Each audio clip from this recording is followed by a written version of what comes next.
ভূ উপরিস্থ পানি সংরক্ষণ ও ব্যবহার বৃদ্ধি, বর্জ্য ব্যবস্থাপনার উন্নয়ন ইত্যাদির মাধ্যমে নাগরিক সুবিধা নিশ্চিত করা হচ্ছে।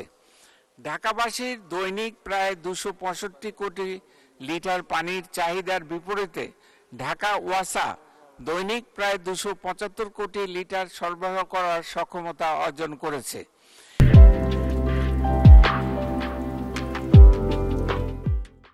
এছাড়া চট্টগ্রাম, খুলনা ও রাজশাহী ওয়াসাও নগরবাসীর জন্য সুপেয় পানি সরবরাহ করছে।